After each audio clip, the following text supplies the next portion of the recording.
Perhaps you should leave the medical decisions to people who actually went to medical school. That is what Dr. Whitfield said 42 minutes before his entire world collapsed.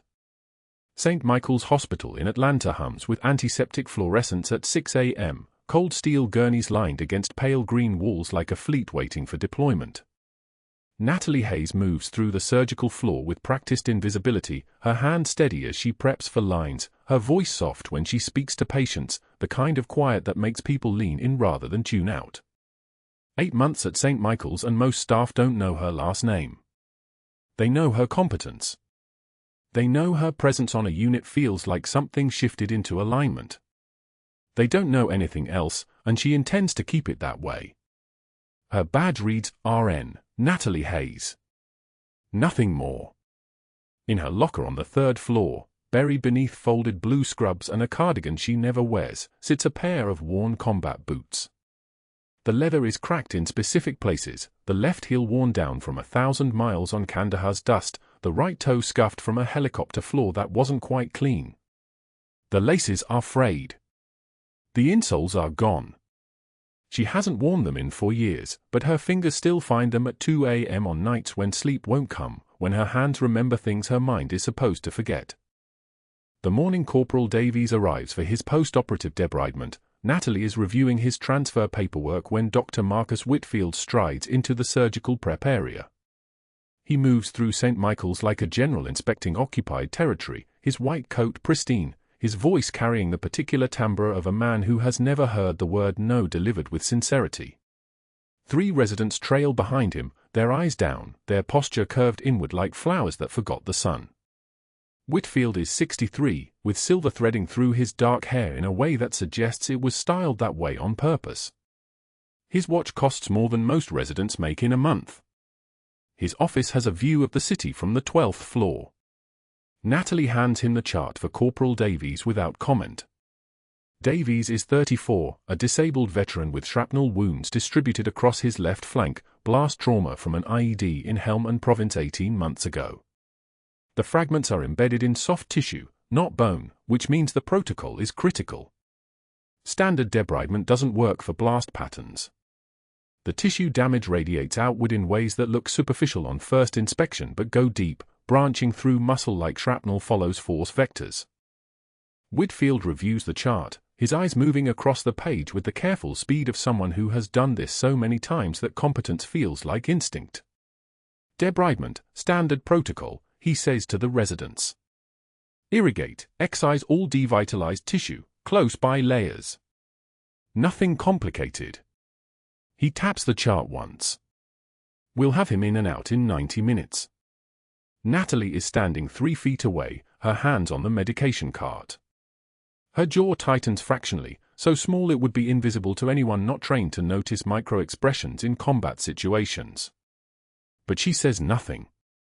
Instead, she continues sorting ampules of saline, her fingers moving with the precision of someone performing a ritual. Is there something, Miss Hayes? Whitfield's voice takes on that particular tone now, the one that suggests he has noticed something and is about to make an example of it. The blast pattern on Davies' injury, Natalie says quietly. She doesn't lift her eyes from the cart. IED injuries don't respond well to standard debridement. The shrapnel creates a wound track that extends deeper than the tissue damage appears. If you don't probe the entire trajectory, you leave contaminated dead space inside. The words come out precisely, clinically, the way they would come out of any nurse with extensive trauma experience. But Whitfield hears something else in them. He hears a challenge. He hears a suggestion that his protocol is incomplete. He hears, quite clearly, an implication that he might be wrong. The surgical floor goes quiet in that particular way operating rooms do when someone has just said something that shouldn't have been said. The sound of the HVAC system becomes audible, a low mechanical wheeze, like the hospital itself is holding its breath. I see, Whitfield says. He sets the chart down on the counter with deliberate care. You've completed your surgical training, then? Your trauma fellowship? No, sir. Your medical degree? No, sir. Then I think what we have here is a floor nurse who might want to remember her lane. He says this to the residents, not to Natalie. He says this so the residents understand hierarchy. So they understand that challenging authority has consequences. So they understand that St. Michael's operates on a particular order, and that order places physicians at the apex and nurses at positions of useful but subordinate necessity. Standard protocol will proceed as I outlined. Any other suggestions can wait until you've spent 3 additional years in medical school. Natalie says nothing. Her hands continue sorting ampules. Sterile. Organized. Calm. This is the thing about military training, it teaches you that some battles are lost before you ever engage. It teaches you that drawing attention to yourself when you're undercover is a failure state. It teaches you that silence is sometimes the most powerful weapon you have. Her mouth stays shut. Her breathing stays even. When Whitfield leaves the surgical prep area, she doesn't watch him go. But 23 hours later, at 2:24 a.m., when the surgical floor is empty except for the night shift nurses in the ICU, Natalie is in the supply closet doing inventory on surgical packs. The fluorescent light overhead hums its constant mechanical prayer. Her hands move across sterile field packs, checking seals, noting expiration dates, her fingers moving through the work with automatic precision. Until they stop. They stop on a scalpel set. Specifically, on the handle. Her thumb traces it once, then again.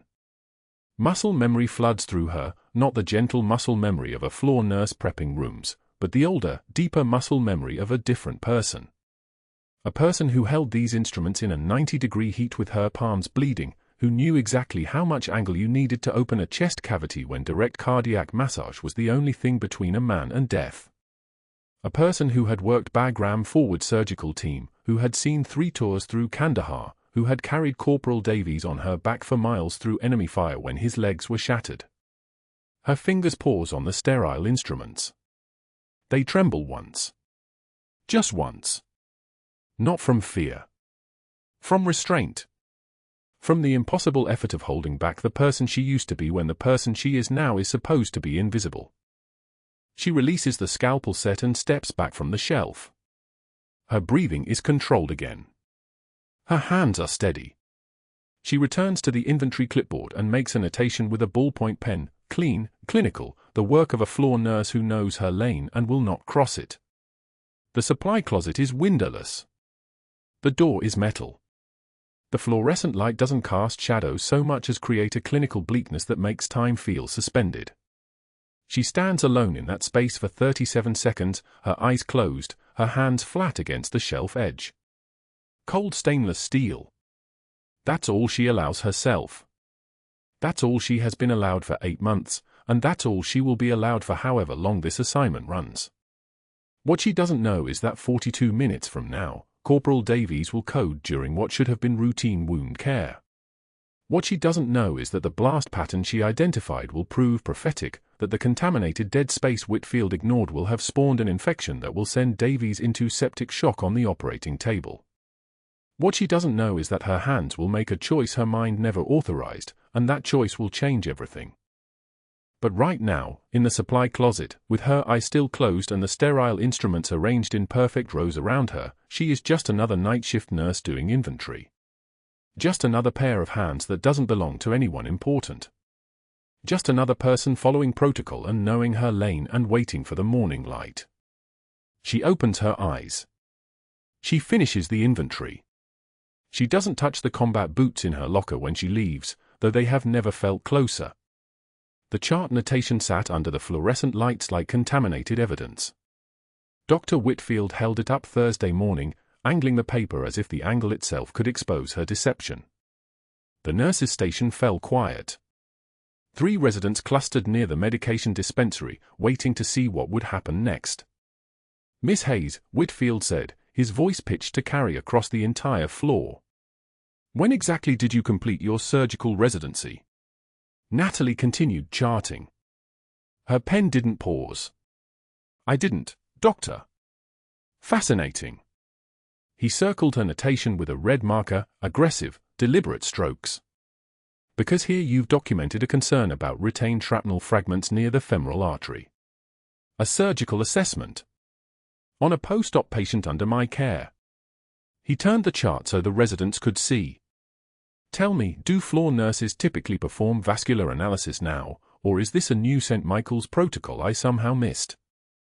One resident smirked. The other glanced at his phone. Natalie set her pen down.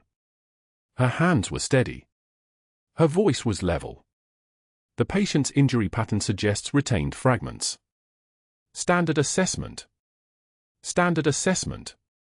Whitfield smiled like a surgeon before he made the first incision. You understand the difference between observation and diagnosis? Between concern and certainty? Between knowing your role and performing surgery without a license? She met his eyes for exactly 1 second, then returned to her chart. The patient should have imaging. The patient will have imaging when I determine it's necessary. Not when a floor nurse decides she's qualified to override surgical judgment. He lowered his voice, which somehow made it worse. Everyone on the floor was listening now. You've crossed a line, Miss Hayes. Multiple times. And that's a problem we're going to address. That night, Natalie stayed past her shift, alphabetizing surgical instrument packs in the supply closet. The small room hummed with the white noise of ventilation. Fluorescent lights flickered like a nervous heartbeat. Her fingers moved across the sterile packages, 14-gauge angiocath needles, sutures in ascending gauges, trauma shears with precise weight in her palm. Each item triggered muscle memory from a different life, a different uniform, a different woman entirely. She closed her eyes for 3 seconds. When she opened them, her expression had reset. The real humiliation came Tuesday during grand rounds. The amphitheater held 50 physicians and medical students. Whitfield had prepared slides. He projected her chart notes on the screen, magnified, highlighted, dissected like a teaching case. But not the kind of teaching case that honored careful thinking. The kind that used someone as a cautionary tale.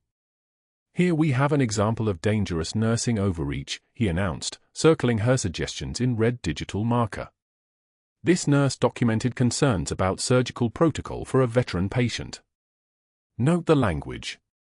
Not patient appears to have but patient likely has. Not a recommend imaging but imaging is necessary. He turned to face the amphitheater. This is what happens when floor staff forget their lane. When they watch television dramas and believe they understand medicine. When they confuse observation with expertise. A resident in the third row laughed quietly. Whitfield continued.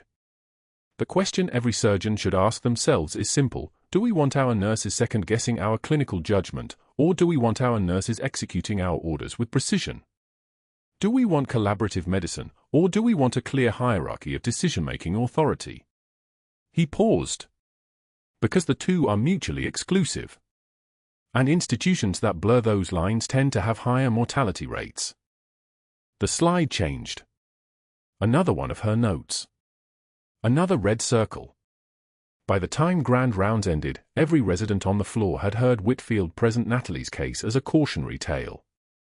They'd watched him methodically deconstruct her thinking, frame her concern as arrogance, and position her as a threat to institutional order. The nickname spread through the resident group by lunch. Dr. Hayes. They said it with teeth when she passed their station. She heard it 3 times before 2 p.m. Thursday afternoon, at the vending machines, Whitfield addressed a cluster of residents loud enough for the hallway to hear. His voice was conversational, almost friendly. Support staff watching too much Grey's Anatomy is going to be the death of us, he said, selecting a bottled water with the precision of someone used to getting exactly what he wanted. You can't let them think they understand medicine because they memorized one surgery. You have to maintain boundaries. Clear, firm boundaries.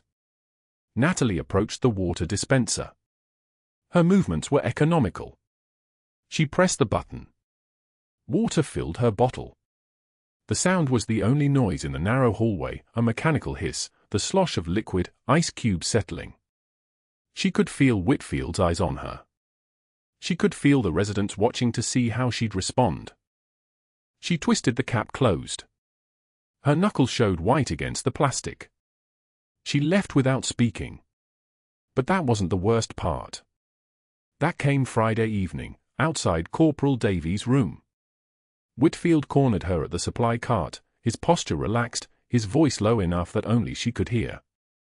"I'm going to be direct with you, Miss Hayes. Step out of your lane again, question my clinical judgment, suggest alternative protocols, hint to patients that you doubt my decisions, and I will have hospital security escort you from this building. Permanently. Do you understand?" She understood perfectly. She'd heard variations of this speech before, in different uniforms, different countries, different contexts. The threat was structured like a military order. Step back or face consequences. The smile on his face made it worse, not angry, which would have been honest, but cold. Surgical. Like he was removing something infected. "Yes, doctor," she said quietly. "I'm sorry, I didn't hear you." "Yes, doctor. I understand." He nodded, satisfied, and walked away. She stood motionless for 7 seconds, her breathing controlled and deliberate, the way someone breathes when they're counting to 10. Her jaw had tightened fractionally, the only visible crack in her composure. When she entered Davies' room to check his vitals, her hands were absolutely steady. His blood pressure was 118/72. His heart rate was 68. The monitors showed a man healing well. But Natalie's breathing pattern had changed. She'd shifted into a different gear, the way a combat operative shifts when they recognize an escalating threat. That night she remained at St. Michael's well past the end of her shift, alone in the supply closet, taking inventory of surgical packs and field trauma kits. Her fingers moved across sterile instruments with precision born from a lifetime of muscle memory, hands that had used these tools in conditions far worse than any operating room. Scalpels, hemostats, chest tubes designed for emergency thoracotomy. Each item spoke to the woman she'd buried when she accepted the civilian nursing position at St. Michael's. A woman who'd carried wounded soldiers for miles through enemy fire. A woman who'd learned to read anatomy the way most people read faces. The fluorescent lights buzzed overhead. She worked methodically, her mind compartmentalized, her emotions locked behind the same walls that had held her together through 3 tours of Afghanistan. Something flickered across her face in the solitude, a shadow of recognition, perhaps, that the distance between her civilian identity and her true identity had just become measurably smaller. But when she left the supply closet, her expression had reset to blank professionalism. Friday night, around 11 p.m., her phone buzzed with an email notification. From Whitfield. Cease it to Human Resources. Concerning documented instances of protocol deviation and clinical overreach require formal review of personnel file. Recommend immediate investigation into qualifications and licensure status per hospital policy section 4.2.1. Natalie read it twice. She didn't respond. She didn't panic. Instead, she sat in her apartment overlooking the Atlanta skyline and did what she'd been trained to do. She assessed the threat and calculated her next move. Whitfield had escalated from social humiliation to institutional sabotage. He'd flagged her personnel file. He'd documented her actions in writing. He'd positioned himself to weaponize hospital policy against her. And that was only the beginning. The next morning, Saturday, Natalie received a phone call from the State Nursing Board's Georgia office. A formal investigation into her credentials and licensure had been initiated. An investigator would contact her within 48 hours to discuss her nursing certifications, background verification, and the circumstances surrounding the chart notations Dr. Whitfield had reported. The woman on the phone was professional and neutral, but beneath the neutrality was the weight of institutional authority. Whitfield had activated his network. Board members received calls, unofficial calls, the kind that happened off the record, between colleagues. The message was consistent: we have a rogue nurse at St. Michael's who's practicing beyond her scope, making surgical decisions, undermining physician authority. Someone should probably look into her credentials before she hurts a patient. By Monday morning, 2 investigators from the state board had arrived at St. Michael's to review Natalie's credentials and licensing history. They were polite, thorough, professional, and absolutely unstoppable. They had records to examine, questions to ask, a background to verify. And somewhere in that verification process, if Whitfield's plan worked correctly, they would discover inconsistencies in Natalie Hayes' biographical history. Gaps that didn't match her civilian narrative. Training that couldn't be explained by civilian nursing school alone. Natalie watched them from across the hospital as they conferred with Whitfield in his office. His posture was satisfied. His hands gestured with confidence. He'd moved from threat to execution. From social humiliation to strategic sabotage. And she understood, with the clarity that came from a lifetime of reading situations, that this was the moment when her cover either held or shattered. She returned to her patient care with steady hands and a face revealing nothing at all. Corporal Davies arrived on a Tuesday morning, rolled into the wound care bay on a stretcher, his left leg bandaged to the hip and his eyes carrying the particular exhaustion of someone who had already survived what most people never will. Natalie was finishing discharge paperwork when the transport team brought him in. She heard the wheels before she saw him, that distinctive squeak of hospital gurney tires on polished floor. She didn't look up immediately. She had learned, over 8 months at St. Michael's, to move deliberately, to never appear too eager, to blend into the institutional machinery of the hospital the way a combat medic learns to blend into landscape. But something in her periphery registered, a sound, a presence, the particular weight of someone watching her. When she did look up, Corporal Davies was staring directly at her. Not at her face. At her hands. She was holding a chart, pen poised over the discharge summary, and his eyes tracked the movement of her fingers with the intensity of someone identifying a threat. Natalie felt the smallest shift in her chest, a recognition response, automatic as a pupil dilating. She set the pen down slowly and turned to face the transport team. "Debridement on this one?" she asked the orderly. "Yeah. Blast wound, clean but deep. Shrapnel fragments in the tract. Doc wants to assess before surgical consult." The orderly had moved on already, his attention elsewhere. Not Davies. Davies had not blinked. She approached the stretcher.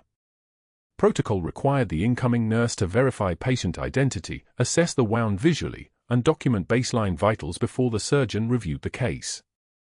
Natalie began this sequence with a methodical precision that had kept her breathing steady through everything. 8 months of deferential nods to Dr. Whitfield, weeks of knowing an investigation was coming, days of understanding that her cover identity was being disassembled one careful lie at a time. She unwrapped the bandaging on his left leg, exposing the injury with movements that were efficient, economical, and, despite her intention to appear ordinary, carried the signature of someone who had performed this exact assessment under fire more than once. The wound was a deep laceration following the trajectory of a blast radius, approximately 7 centimeters along the anterior tibiales, with visible shrapnel fragments embedded in the subcutaneous tissue. Standard debridement would be straightforward. But Natalie did something that she had not planned to do and could not stop her hands from doing. She rotated Davies's leg slightly, using her index and middle finger to apply gentle pressure against the wound tract, feeling for the depth and angle of the injury with the precision that was taught only in field medicine courses at Bagram Airfield, where the instruction was, pain is data, and your hands are your diagnostic tool when you have no imaging and 30 seconds before evac. Davies made a small sound, not quite a gasp, more of an inhalation. His eyes went absolutely wide. She realized, in the space of a single heartbeat, what she had just done. She had revealed herself.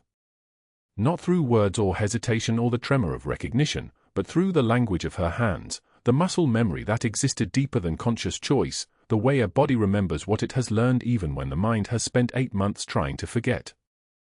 Natalie released his leg.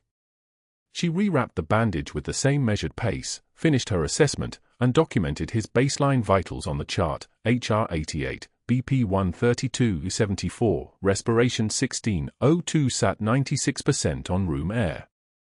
Normal. Stable. The vitals of someone whose physical state bore no relationship to the electrical intensity that was now crackling between them. She looked at him directly for the first time since he arrived. The surgeon will be in within the hour. They'll want full imaging before debridement. That means CT angiography to rule out vascular involvement and check for retained shrapnel. Her voice was level, professional, the voice of a floor nurse at a hospital in Atlanta who had never set foot in Bagram Airfield. But she held his gaze for exactly 2 seconds longer than protocol required. Davies's throat moved. His hands gripped the stretcher railing. And he whispered, so quietly that only she could hear it, a name that was not her name, the call sign they had given her in a desert valley where the mountains rose sharp against a sky the color of bone, where she had carried a man 4 miles through enemy fire and had not set him down even when her own blood was mixing with his. The name that belonged to a Master Chief Petty Officer. The name that belonged to someone dead, someone who had been declared KIA 9 months ago, someone whose cover identity was named Natalie Hayes. Reaper, he breathed. She did not flinch. She did not look around to verify that no one else had heard him. She simply placed her hand on his shoulder, a gesture that would appear to any observer as standard nursing compassion, and felt the tremor that ran through him, the shock of recognition that felt like touching live current. Rest, she said quietly. The surgeon will be in soon. She walked from the wound care bay with the same pace she maintained at all times, not slow enough to suggest caution, not fast enough to suggest urgency. Her hands were steady. Her breathing was controlled. Every physical marker of her internal state would read as normal to any observer, even to Dr. Whitfield if he had happened to be watching from the hallway, which he was not, because Dr. Whitfield did not believe that anyone on the floor nursing staff was worth watching closely. But Corporal Davies watched her go.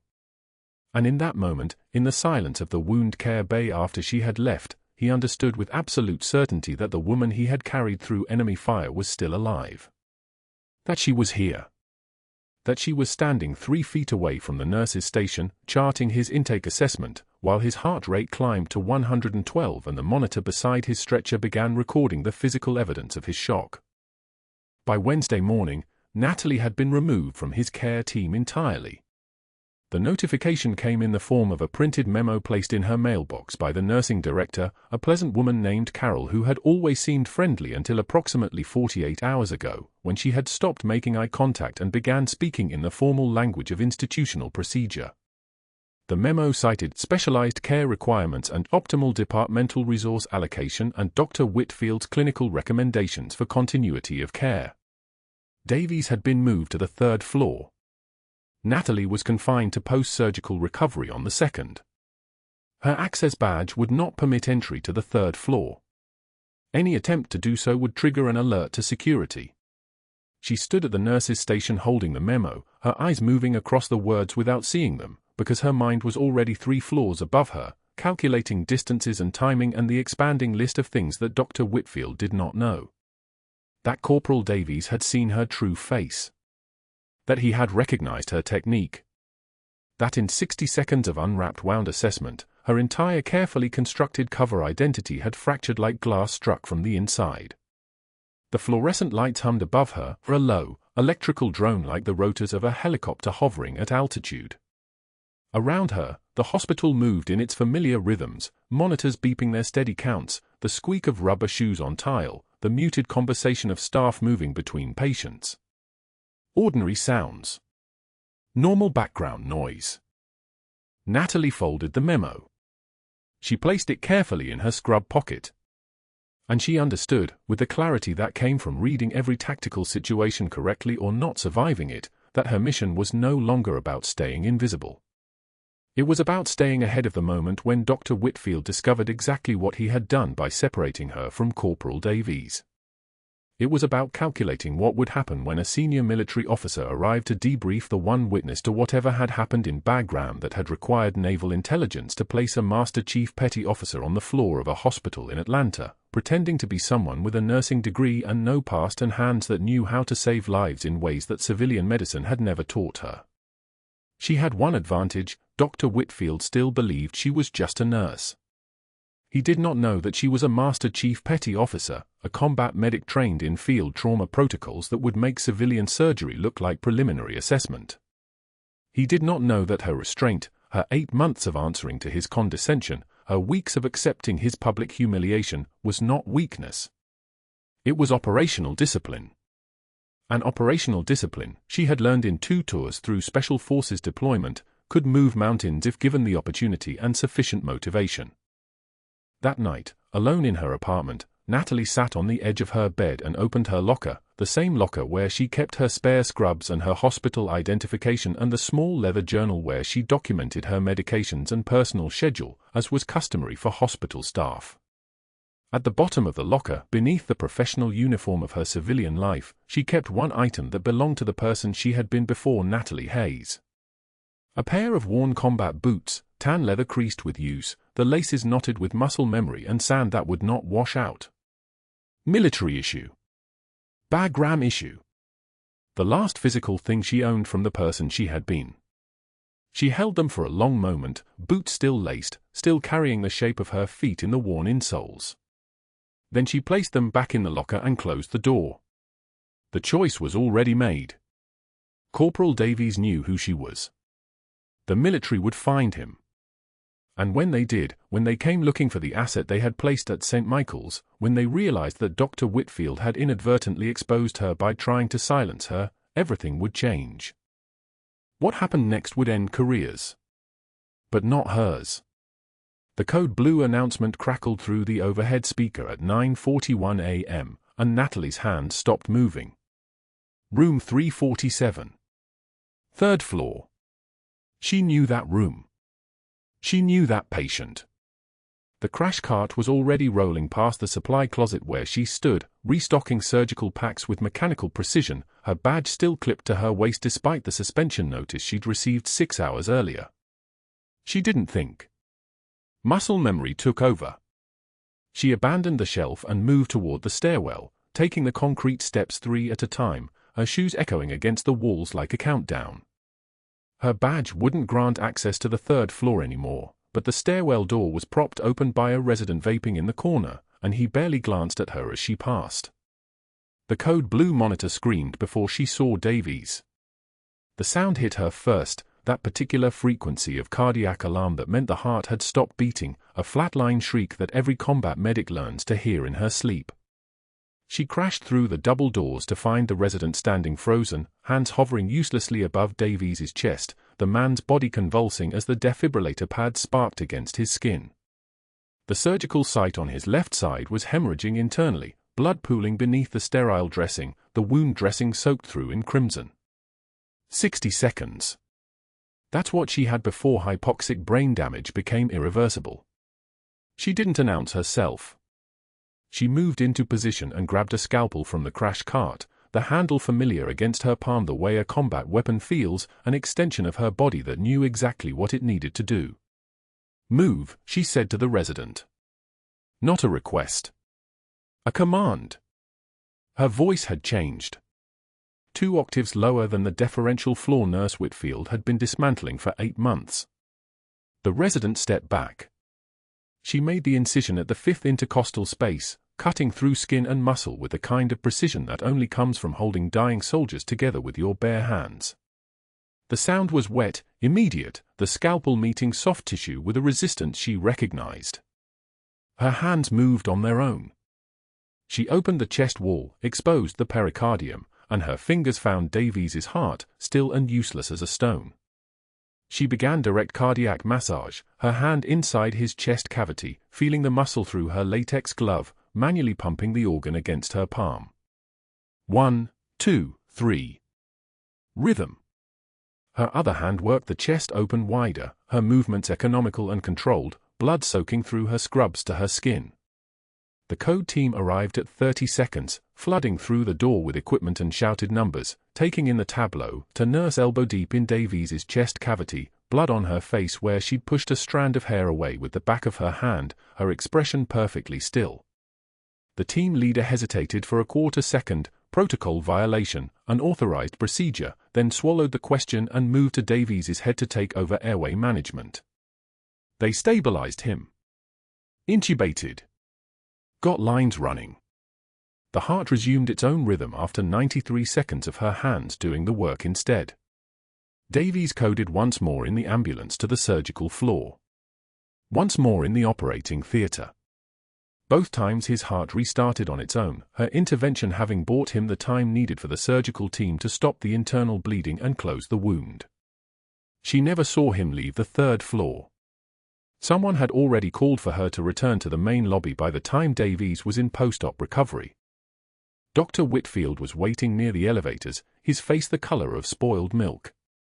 He'd arrived for minutes after the code resolved, stepped into the empty third-floor room where blood still stained the tile, and had been standing there when the attending cardiologist explained what the suspended floor nurse had done to prevent death. Whitfield's eyes were the color of a winter sky, and they never blinked as he looked at her. "You just ended your career," he said quietly. Not an exclamation. A diagnosis. The sentence fell between them with the weight of something inevitable. Natalie's jaw clenched fractionally, then released. She'd saved a man's life by breaking protocol, by performing a procedure reserved for physicians, by acting with the authority that 8 months in disguise had required her to suppress.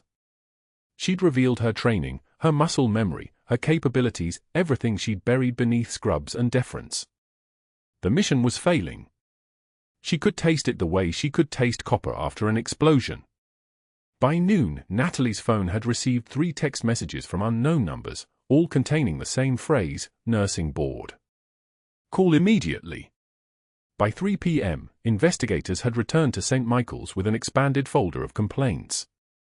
By 6 p.m., Whitfield had personally reviewed security footage, 42 minutes of it, cataloguing her unauthorized floor access, her badge violation, her hands inside a patient's chest. He was building something methodical. Something that would ensure she couldn't practice medicine, couldn't work healthcare, couldn't stay in Atlanta. He was building a case that would bury the woman who'd made him stand frozen and useless while she saved a life he would have lost on his watch.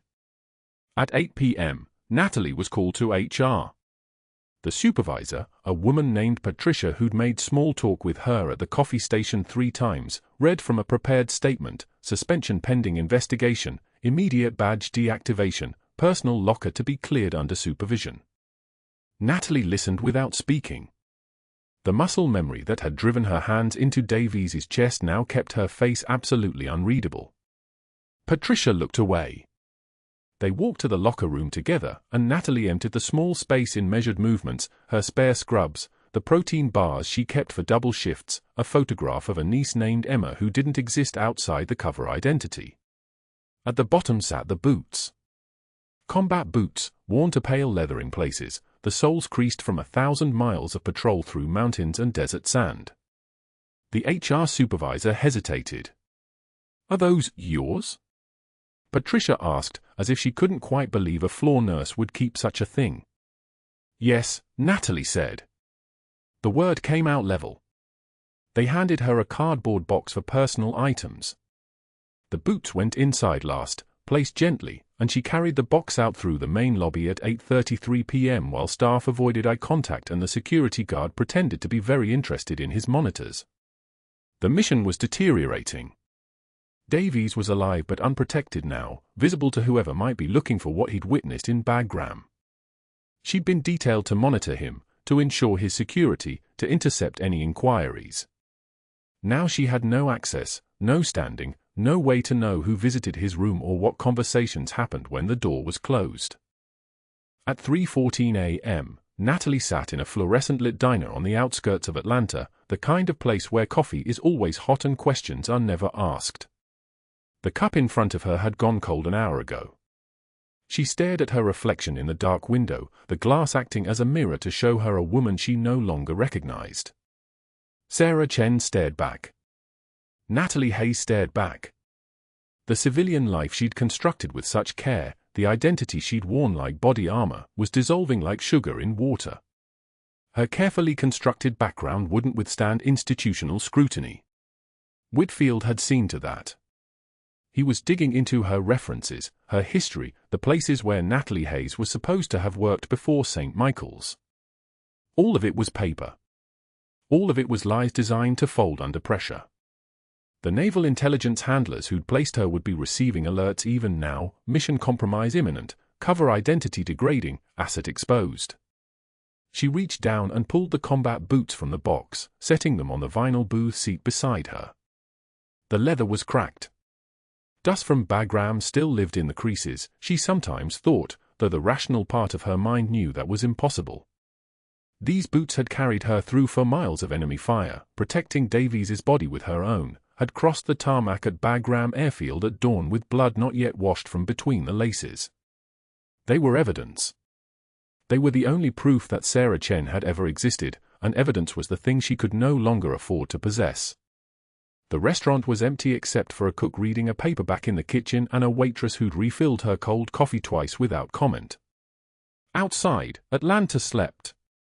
Inside, Natalie Hayes, Master Chief Petty Officer Sarah Chen, sat alone with the wreckage of her assignment and tried to calculate which version of herself she could no longer afford to be. The morning news came through the lobby television at 7:24 a.m. on a Wednesday, the kind of story that local anchors run between weather updates and sports scores, a photograph flashing across the screen in that clinical way news does when the world hasn't stopped yet to understand what it's seeing. Missing 9 months. No leads. Decorated combat medic from a classified unit, presumed compromised during operations in Bagram airfield, security clearance suspended pending investigation. The photograph showed a woman in navy dress blues, shoulders back, eyes the color of storm-darkened steel, the kind of composure that comes from having already survived the worst. Master Chief Petty Officer Sarah Chen. Known in 3 Special Forces teams as Reaper. The anchor's voice carried no weight because the anchor didn't know. Didn't know that woman was walking through the hospital doors at that exact moment in civilian scrubs, didn't know that every person in the waiting room would turn as she passed, didn't know that the story about to unfold would end careers and test institutional power to its breaking point. Natalie Hayes, no. Sarah Chen, no. The woman caught between 2 identities moved through the lobby like she was moving through water that only she could see. The fluorescent lights hummed their endless mechanical prayer above her head. Her badge was still deactivated. Her suspension letter was still unsigned on the desk of a CEO who didn't yet know his hospital was about to become ground zero for a federal investigation. She was heading to Corporal Davies' room because that was what you did when someone you'd carried through enemy fire was still fighting for breath, regardless of what any suspension letter said, regardless of who had signed what forms in what conference room at midnight. The thoracotomy had held. His lungs were re-inflating. The direct cardiac massage had restored rhythm and sinus stability, the manual compression of his heart against his ribs doing what drugs and electricity had failed to do. He was alive. That was the only metric that mattered. But that wasn't the worst part. The worst part was that everyone knew now. She was 16 feet from his room when she heard the whisper, thin and paper dry, the kind of voice that only someone who'd spent months in a hospital bed could produce. Reaper. Corporal Davies' eyes were wide, the kind of wide that comes from recognition, from watching someone walk through a doorway and suddenly understanding that the last 9 months of his recovery, the hands that had steadied his breathing tube, the voice that had told him to focus on the beeping monitors, the presence that had never once treated him like his missing legs made him less than whole, none of it had been coincidence. None of it had been just a floor nurse named Natalie Hayes who happened to know combat medicine the way most people knew how to tie their shoes. He was staring at the woman who'd carried him for miles through enemy fire when his femurs were shattered and bleeding out, the woman whose name was supposed to be classified, whose face was supposed to exist only in mission reports, whose photograph should never have made it onto Atlanta's morning news at 7:38 in the morning. "Don't say that name here," Sarah whispered. Not a warning. An instruction. Her voice had dropped an octave, the timbre shifting from deferential nurse to something harder, something that had given orders to men with weapons and seen them obeyed without question. But it was too late. The elderly security guard at the information desk, the one who'd served in the Navy for 32 years, who recognized the dress blues on that television screen the way another soldier recognizes the weight of a rifle, was already moving. He was already looking at Sarah with something like awe spreading across his weathered face, the kind of recognition that only another veteran could produce. "That's a Master Chief Petty Officer," he said quietly. Not a question. A statement of fact, the way you announce that gravity exists or that water is wet. He wasn't asking for confirmation. He was announcing it to the room like he'd just seen a ghost walk through the automatic doors, like the missing woman from the morning news had simply materialized in the St. Michael's lobby asking for directions to floor 3. The elevator doors opened exactly 53 minutes later. A 2-star general stepped out in dress uniform, the kind of uniform that made everyone in a 20-foot radius remember that ranks existed, that hierarchies meant something, that some human beings carried authority in the way other people carried breath. He was flanked by 2 officers Sarah recognized, Naval Intelligence, the handlers who'd been monitoring her deployment, the chain of command that had watched from secure facilities while she'd moved through the hospital as a civilian, untouchable and invisible. The general's voice carried across the nurse's station like artillery. Master Chief Petty Officer Sarah Chen. He didn't phrase it as a greeting. It was a citation, the kind of formal address that precedes official record reading. He opened a folder, actual paper, not a screen, because the government still believed in physical documents for classified matters, and began to read her service record aloud. 3 silver stars. 5 bronze stars. Each medal its own sentence, each achievement its own moment of recognition that this woman, this quiet floor nurse, had been carrying military honors under her scrubs like most people carried driver's licenses. The general paused between medals like a conductor pausing between movements, letting the weight of each one settle into the room. But the Navy Cross came last. It always came last. The highest combat award short of the Medal of Honor itself, pinned to her chest for actions that the official citation still wouldn't name, wouldn't explain, wouldn't detail beyond extraordinary heroism in the face of extreme danger. Corporal Davies' voice was steady when he spoke, the voice of a man who'd been waiting 9 months to explain what his floor nurse had actually done. She carried me 4 miles. Through enemy fire. My legs were shattered. She could have left me. Protocol would have supported it. She carried me anyway. His eyes moved to the general's face, then back to Sarah. That's what put a price on her head. That's why she's been here. That's why she had to disappear. Because they wanted her to explain why she saved a disabled soldier when the mission parameters said stand down. Davies' voice cracked, not from weakness, but from understanding. She was protecting me. This whole time. 8 months of scrubs and vending machines and putting up with that surgeon, she was protecting me. The room went dead silent. Not the absence of sound, but the presence of something heavier, something like the air pressure changed when she stood up. 10 full seconds passed. No one moved. No one breathed. Sarah's composure had shifted again, the transformation complete now, the mask discarded, the deferential floor nurse replaced by the Master Chief Petty Officer who'd trained the men around her to move like predators, to function under fire, to understand that sacrifice was the only currency that mattered. Her jaw was set in the way it set when she was calculating options, running scenarios, determining the next move. But it was Dr. Whitfield's movement that broke the silence. He was pale. Genuinely pale, the kind of white that comes when a man realizes his entire career, his authority, his reputation, his carefully maintained hierarchy of deference, was about to collapse like a building with the support beams removed. He was backing toward the door, his hands moving in small unconscious gestures, the movements of someone about to run, about to find his car and his escape route and his plan to disappear into whatever personal geography he'd prepared for a catastrophic failure. He didn't make it. The FBI agents were already in the hallway, federal credentials displayed like playing cards in a winning hand, blocking the corridor with the casual certainty of people who'd been watching this entire situation unfold through hospital security cameras and naval intelligence surveillance feeds. They'd been waiting to see what he would do next, and what he'd done next was exactly what they needed to justify federal charges. Dr. Marcus Whitfield, one of them said, reading from a federal warrant with the kind of precision that only bureaucracy could produce.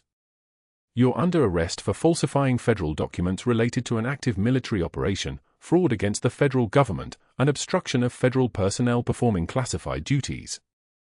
The agent spread photographs across a nearby desk, screenshots of Whitfield's computer, timestamps of his edits, the amendments he'd made to Natalie Hayes' personnel file in his desperate attempt to justify her suspension. He'd backdated protocol violations. He'd fabricated patient complaints. He'd created a paper trail of manufactured incompetence that would have destroyed a civilian nurse's career in a normal hospital with normal stakes. But this wasn't a normal hospital. Natalie Hayes' credentials weren't civilian credentials. Any alteration to official records connected to an active naval intelligence operation triggered federal fraud alerts, automatic cybercrime division involvement, the kind of legal machinery that ground very small people into very fine powder. The board members you contacted, another agent said, laying out more documents, they're cooperating witnesses now. Your phone records show you called in favors to discredit her. Your email shows you knew she'd performed a life-saving procedure and you decided to weaponize it against her? Whitfield's face cycled through colors, white to gray to something resembling panic. He tried to speak, tried to justify his actions, tried to argue patient safety and chain of command and the importance of institutional hierarchy. The agents weren't interested. They read him his rights while hospital administration convened an emergency meeting in the executive conference room, while the CEO personally contacted Sarah Chen and offered full reinstatement with back pay, while security prepared to escort the suspended nurse who turned out to be a decorated Master Chief Petty Officer back to her patient. Sarah's response was quiet when they asked what the hospital could do to make this right. "Let me finish protecting Corporal Davies." She returned to his room in borrowed scrubs. Her civilian cover was no longer operative, her identity was public knowledge now, the hidden warrior revealed to everyone in the hospital who dismissed her or mocked her or treated her like she was less than whole because her job came without the authority that Whitfield carried like a weapon. She continued monitoring his recovery anyway, her hand steady, her voice the one steady thing in a world that was restructuring itself around her. Naval Intelligence moved Davies the following morning, securing him in a witness protection protocol that wouldn't be disclosed for years, but Sarah was there until the moment they transported him, there to ensure that the man she'd carried through enemy fire made it through the paperwork alive. Whitfield's arrest came in the parking lot at 2:34 p.m. on a Thursday, federal agents placing him in handcuffs with the kind of ceremonial precision that only government agencies could manage. They walked him through the lobby where she'd been humiliated, past the vending machines where he'd called her Miss Hayes with that careful condescension, through the waiting room where staff and patients watched in stunned silence. A resident filmed it on her phone, the vindicated war hero, the arrogant surgeon reduced to prisoner, the moment institutional power collapsed into federal custody. It went viral within hours. Decorated combat medic vindicated. Surgeon facing federal fraud charges. Hospital staff recognized themselves in every comment section, every angry post from people who'd worked under people like Whitfield, people who understood that competence never needed to announce itself and that authority meant nothing against true courage under fire. 2 years later, a hospital employee spotted Dr. Marcus Whitfield teaching CPR basics at an Atlanta community college, his voice explaining hand placement to teenagers who had no idea they were learning from a man whose medical license had been permanently revoked, whose network had dissolved, whose authority had been reduced to minimum wage. He didn't make eye contact when he saw the employee watching. At St. Michael's Hospital, the third-floor hallway featured a new photograph in a brushed steel frame. Master Chief Petty Officer Sarah Chen in dress uniform, standing beside Corporal Davies on the day he walked again using prosthetic legs, both of them at attention, both of them alive. Below the photograph, mounted on a wooden plaque, sat a pair of worn combat boots, bronzed and preserved, labeled with brass, Master Chief Sarah Chen, U.S. Navy Special Forces. The boots she'd kept in her locker through 8 months of hiding, the only piece of her real identity she'd allowed herself to carry into the civilian world. Nurses brought new hires to see it during orientation, told the story of the quiet floor nurse who saved a veteran's life with her bare hands inside his chest, who turned out to be one of the most decorated combat medics in naval history. Sarah returned to active duty after Davies was secure, her cover mission completed, her testimony about Bagram contributing to a classified investigation that wouldn't be public for decades. On her last day at St. Michael's, she stood before that photograph for a long moment, her hands at her sides, her composure absolute and unbreakable. Then she walked out without looking back. The quietest person in the room might just be holding it all together. Like and subscribe to see more stories of unsung heroes who carry their war silently.